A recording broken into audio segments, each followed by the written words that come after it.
함께 읽으실 하나님의 말씀, 구약성서 미가서 6장 8절에 있는 말씀입니다. 미가서 6장 8절 말씀, 다 같이 한 목소리로 읽겠습니다.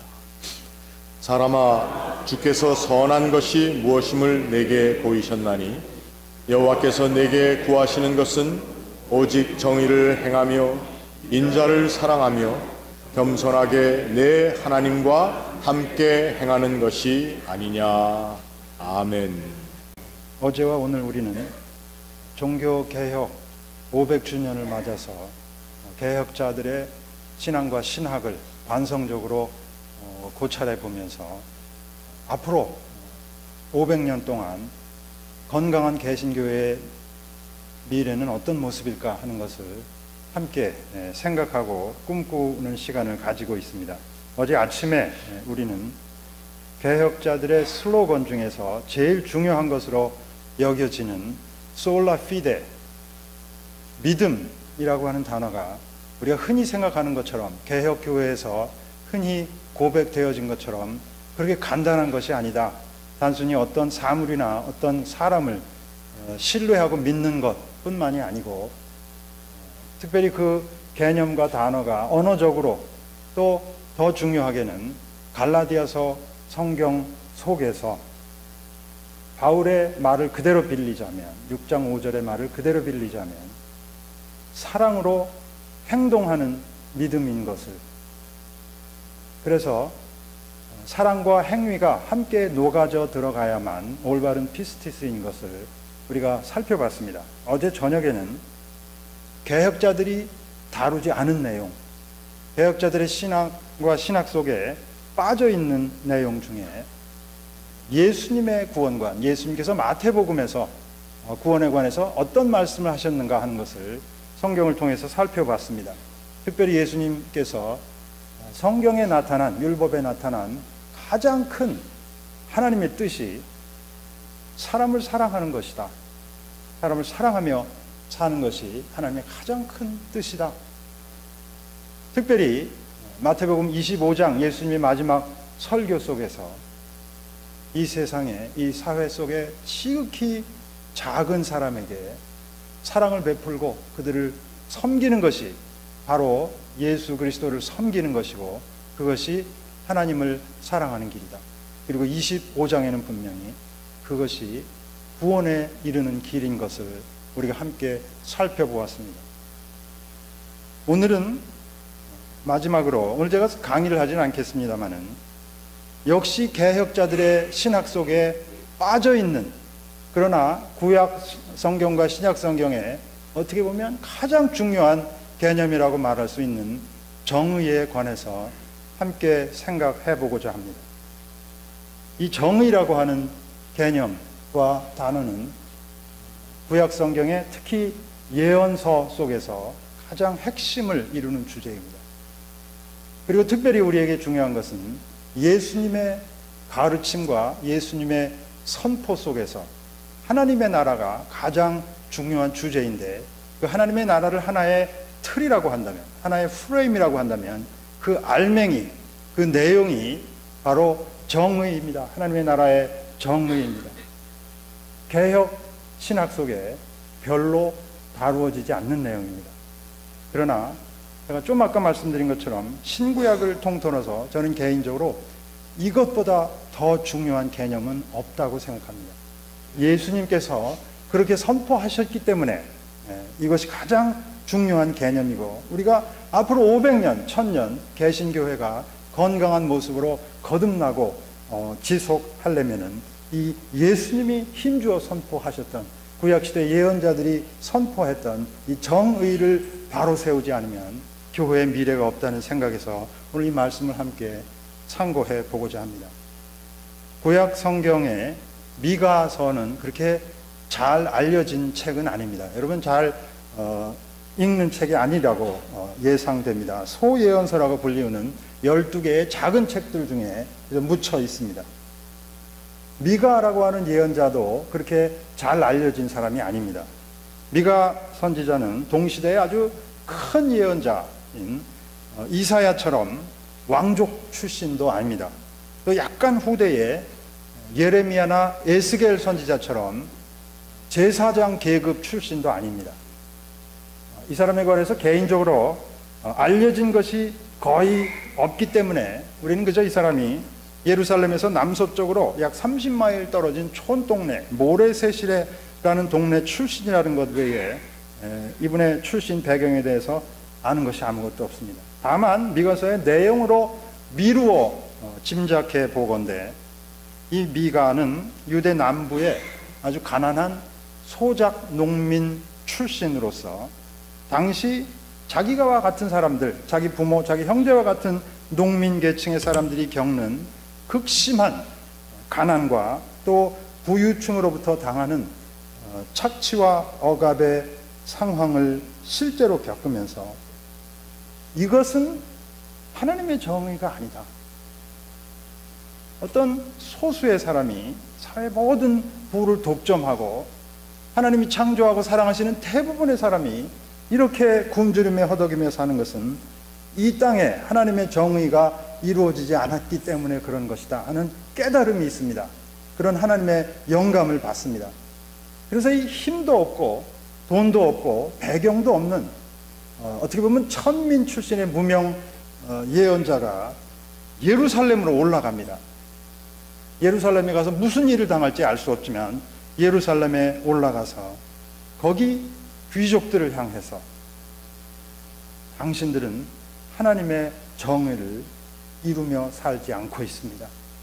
이렇게 계속 살면 하나님께서 우리나라를 그냥 두지 않을 것입니다.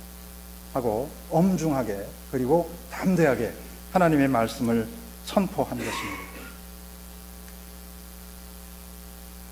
사회학자들에 의하면 이 미가 선지자가 활동하던 주전 8세기 이스라엘 남북을 다 합쳐서 문화적으로 큰 변화를 겪던 시기입니다. 청동기 시대에서 철기 시대로 넘어가는 그 인류 문화의 전환기에 속해 있었습니다. 이 문화의 패러다임이 바뀌면서 제일 중요한 것은 이 사회 경제 구조가 달라집니다. 급속도로 달라집니다. 특히 사회 경제가 달라지는 것은 이 테크놀로지가 발전하는 것하고 이 평행을 이루고 있습니다. 이 청동기 사회에서 철기 사회로 넘어가면서 인류학자들은 그 이름을 농경 사회의 이름을 두 가지로 붙여줍니다. 이 청동기 시대에는 고대 농경 사회, Primitive Agrarian Society라고 부르고 철기 시대를 가리켜서 특히 농경 사회를 가리켜서 발전된 혹은 발달된 농경 사회라 그렇게 이름을 붙입니다. Advanced Agrarian Society라고 부릅니다. 인류 문화 최초로 철을 재련하는 기술이 발전됐습니다. 스멜팅 하는 그 기술이라고 하죠. 새로운 농기구가 이제 개발이 됩니다. 아이언을 베이스로 한 새로운 농기구가 개발이 되고 또 문화 최초로 이리게이션 시스템이 이제 발전되기 시작합니다. 전에는 하늘에서 내리는 비에 의존했는데 이제는 대규모의 이리게이션 시스템이 빌드업이 되기 시작합니다. 그러다 보니까 또다시 인류 역사상 최초로 잉여 생산물이라는 게 생기기 시작합니다. 전에는 그저 겨우 먹고 살던 정도였는데 이제는 잉여 생산물이 생기게 됩니다. 그런데 이게 아이디얼리는 이렇게 잉여 생산물이 농부들에게 골고루 분배가 되면 참 공평하고 정의스러운 사회가 될 텐데 우리 사회가 그렇게 되지 않습니다. 테크놀로지가 이게 새로 개발된 거기 때문에 비싸거든요. 이 스멜팅 아이언의 기술이라는 것은 농민들이 쉽게 액세스가 있는 기술이 아닙니다. 아주 큰 돈을 가진 부자들만 이거를 개발시킬 수 있는 새로운 테크놀로지입니다. 이리게이션 시스템도 마찬가지예요. 댐을 지려고 생각해 보세요. 그게 뭐 가난한 농민의 돈 갖고 되겠습니까? 그러다 보니까 이 도시의 부자들이 이 새로운 테크놀로지에 많은 돈을 투자합니다. 그래서 거기 액세스가 없는 가난한 농민들에게 이제 론을 주기 시작합니다. 근데 그 론에 뭐 이게 법으로 레귤레이션이 되어 있던 것도 아니기 때문에 굉장히 높은 이자를 붙여서 론을 주게 됩니다. 옛날에도 론이 있긴 있었어요. 근데 그때는 경작이 별로 안 좋으면 이웃집에 가서 그저 뭐 밀을 두세 부대 빌리거나 뭐 돈을 몇 푼 빌리는 정도입니다. 그 다음에 경작이 좋으면 갚으면 됩니다. 그 다음에 경작이 나쁘면 어떡합니까? 돈이 없잖아요. 갚을 방법이 없거든요. 그러면 이웃이 그냥 빚을 탕감해 주게 돼 있어요. 왜냐하면 그 다음에 또 뭐 상황이 어떻게 바뀔지 모르니까 그 이웃이 경작하던 밭이 또 소화하기 안 좋아갖고 이 사람이 배가 고파지면 또 내가 돈을 빌려줄 수도 있는 거거든요. 이런 걸 서바이벌 론이라고 그러고 인트레스트가 없습니다. 그리고 쉽게 이 캔슬이 되는 그런 론이었어요. 이웃끼리 그저 주고받는 론. 이제는 그런 거 없어졌습니다. 이제는 도시의 부자들이 뱅킹 시스템을 만들어가지고 높은 인트레스트로 농민들에게 돈을 빌려주고 대개는 이자가 높기 때문에 그 다음에 그걸 갚을 수가 없어요. 근데 오늘 먹고 살 게 없으니까 그 론을 받을 수밖에 없겠죠. 다음에 갚지 못하면 대개는 이 땅을 담보로 해서 돈을 빌리기 때문에 이제 땅이 없어집니다. 그럼 바로 작년까지만 해도 내 땅을 경작하던 농민이 이제 금년부터는 농토를 잃어버리고 소작농으로 전락하는 이런 악순환이 철기 시대에 계속 되었다고 하는 것이 이 사회학자들, 인류학자들의 연구 결과입니다. 그러다 보니까 이 고대 농경 시대에는 농민들이 작은 땅, 자기 땅을 경작하다가 이제는 도시의 해지주들이 많은 농토를 소유하고 있으면서 90%의 농민들이 이제 소작농이 되는 그런 현상이 일어나게 되죠. 사회학자들이 이런 현상을 한 가지 용어로 이제 지칭을 합니다. 이 사회학자들이 만들어낸 테크니컬 term인데요. 라티푼디얼라이제이션, 혹시 들어본 적이 있으신지 모르겠어요. 라틴어의 두 단어, 라투스, 넓다라고 하는 형용사와 푼두스, 이 경작지라는 단어가 합쳐진 겁니다. 그래서 농경지의 대형화, consolidation of arable land라고 풀이하는데요. 도시에 있는 소수의 귀족 계층이 경작지의 90% 이상을 대규모의 농토를 소유한다는 뜻이에요. 라티푼디얼라이제이션. 그 반대는 대부분의 농민들이 소작농이 된다. 게하르트 렌스키라고 하는 노스캐롤라이나의 사회학자, 대학의 사회학자의 연구에 의하면 이 라티푼디얼라이제이션이 지중해 전체, 지중해 지방 전체에 아주 심각한 사회 문제로 대두가 됐는데 특별히 이스라엘에 자료가 많이 있어요. 이 농경사회 라티푼디얼라이제이션 때문에 이 사회의 이 경제 구조, 계층 구조가 이 꼭대기에 3% 정도의 귀족 계급이 사회의 모든 리소스를 독점하고 나머지 대부분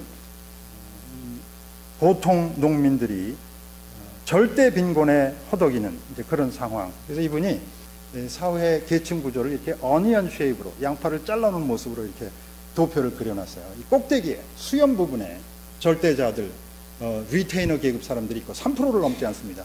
나머지들은 전부 절대 빈곤에 허덕이는 그런 그림이 여러분 주전 8세기에 이사야 예언서의 배경, 아모스 선지자의 배경, 미가 선지자가 외치던 그 사회의 모습이고 이 모습이 800년이 지나도 변하지 않습니다. 그래서 예수님 당시에도 이런 모습이 사회 경제 구조였다고 하는 것을 여러분들이 이해하실 필요가 있습니다. 이런 사회 경제 구조 속에서 예루살렘의 제사장들, 어느 사회나 이 제사장들은 리테이너 계급이라고 불러요. 이 권력층의 이익을 대변해주고 또 그 사람들의 보호와 혜택을 받는 계층입니다.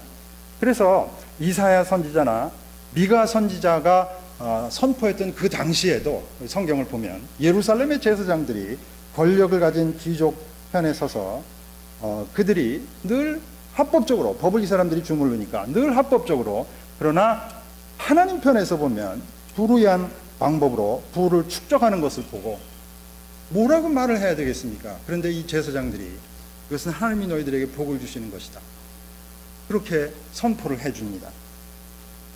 궁중예언자라는 단어가 성경에 나옵니다. 이 사람들은 어떤 사람들이겠어요? 말만 들어도 여러분들이 아실 수 있습니다.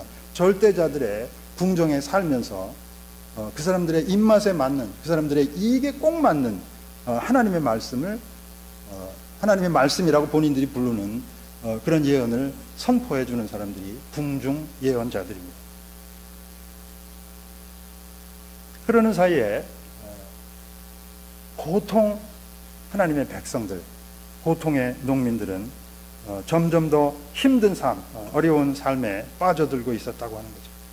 이런 상황에서 미가 선지자가 용감하게 예루살렘으로 올라가서 거기 농토를 대부분 독점하고 있는 귀족들을 향해서 이것은 하나님의 정의가 이루어지지 않는 것이다. 하나님께서 이렇게 정의가 이루어지지 않는 이 땅을 그냥 두시지 않을 것이다. 하나님께서 우리나라를 멸망시키실 것이라고 하는 심판의 메시지를 외치게 된 것입니다.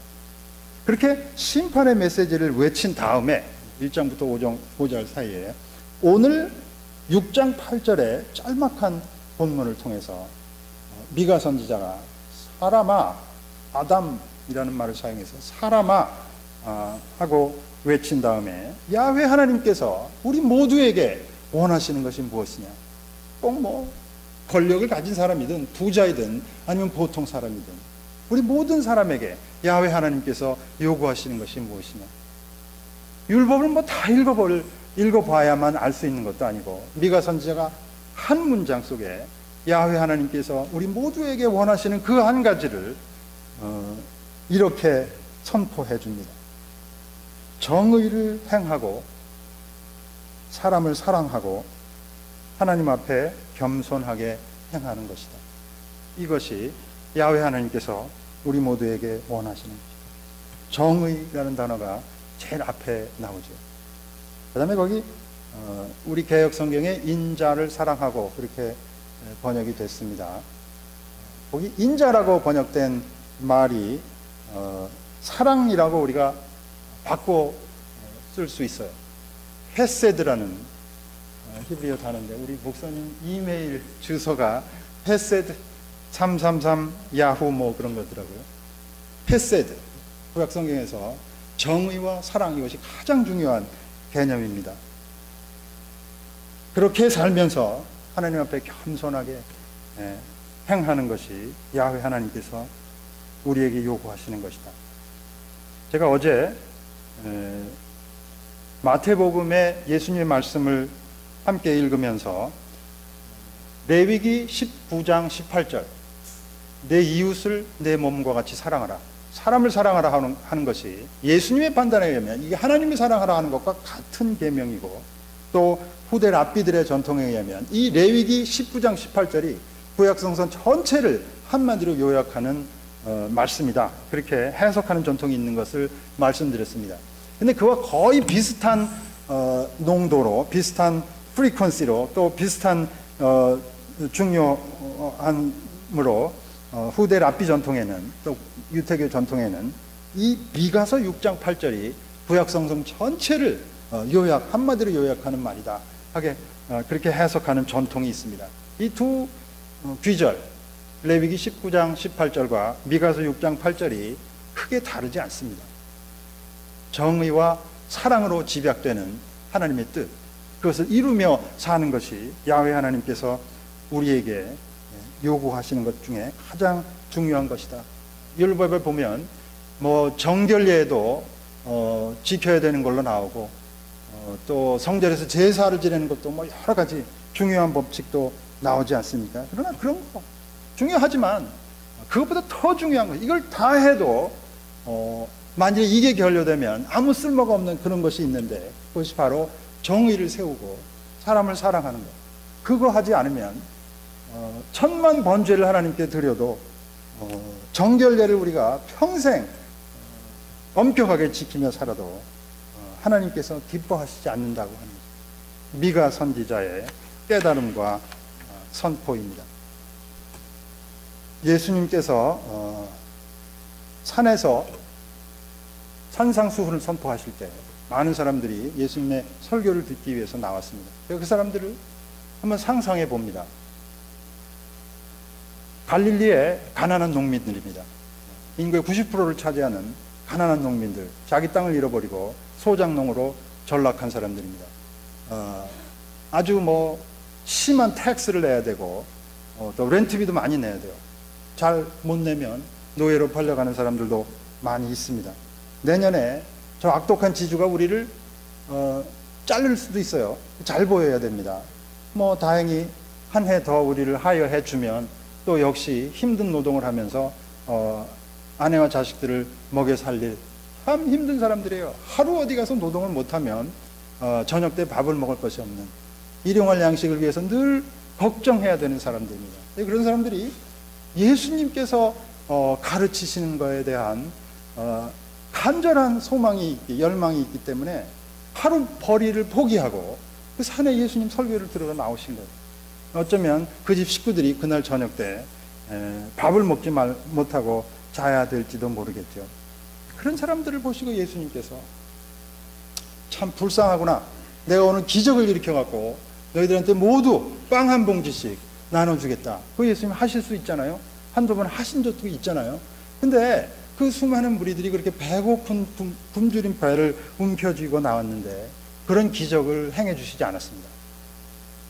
그리고 그분들한테, 그 가난한 농민들한테 하나님께 기적을 좀 행해 달라고 기도해봐라. 그럼 하나님이 매일매일 너희 집 문 앞에 빵을 갖다 주실 것이다, 그런 말씀을 하시지 않으셨어요. 가끔 굶는 가난한 사람들에게 너희는 무엇을 먹을까, 무엇을 입을까 염려하지 말라고 말씀하십니다. 왜? 염려하지 않으면 빵이 생기기 때문에 그런 거 아니거든요. 예수님께서 그 바로 뒤에 뭐라고 말씀하시냐면, 너희는 기도할 때 제일 먼저 하나님의 나라와 하나님의 정의를 위해서 기도해요. 그렇지 않으면 문제가 해결이 안 됩니다. 이 땅에 하나님의 나라가 하늘에서 이루어진 것처럼 여기도 하나님의 정의와 하나님의 나라가 이루어지지 않으면 오늘 기적적으로 내 굶주린 배를 채워도 내일 나는 여전히 배가 고픕니다. 내 이웃은 여전히 배가 고플 것입니다. 그것은 하나님의 정의가 아니죠. 기적으로 한두 사람의 배를 채우는 것이 하나님의 나라를 세우는 것이 아닌 것임을 예수님께서 말씀하신 것이, 이 세상의 모든 사람들이 하나님 나라의 정의를 갈망하고 그것을 위해서 기도하고 내 먹을 것보다 더 먼저 하나님의 나라를 위해서 기도하고 그 하나님의 정의를 세우기 위해서 싸우고 살아갈 때, 그때 하나님의 정의가 비로소 이루어지고 하나님의 샬롬이 이 땅에 임하고, 그것이 바로 하나님의 나라가 하늘에서와 마찬가지로 여기서도 임한다고 하는, 그래서 힘을 가진 사람이든 권력을 가진 사람이든 아니 작은 사람이든 하나님의 정의를 위해서 살고 또 내가 할 수 있는 한도 내에서 사람을 사랑하고 특별히 작은 사람들을, 지극히 작은 사람들을 섬기고 사랑하며 살라고 하는 예수님의 말씀입니다.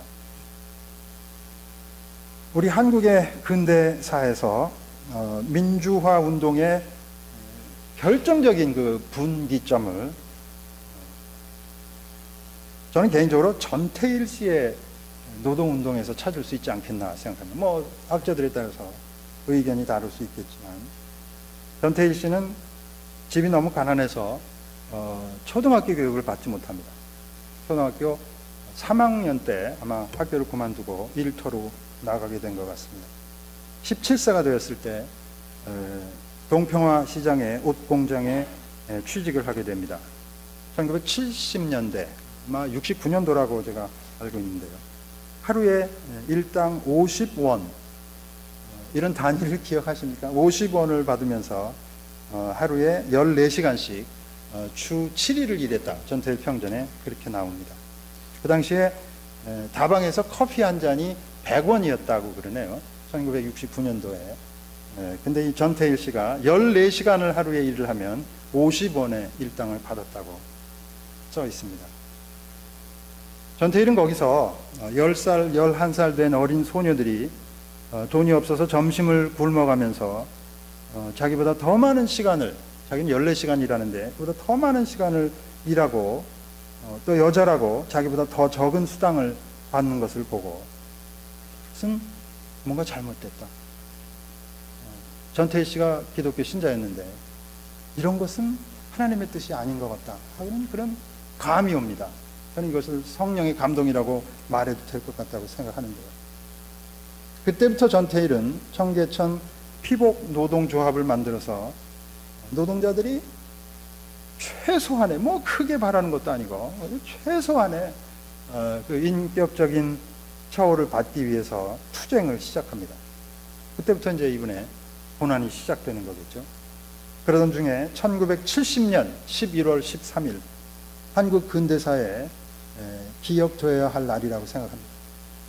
노동 환경 개선을 위한 평화적인 시위를 하다가 이 경찰이 폭력으로 진압을 시작했을 때, 그래서 시위가 무산되려고 하는 그 시점에 전태일 씨가 미리 준비한 가솔린을 온 몸에 붓고 분신하게 됩니다.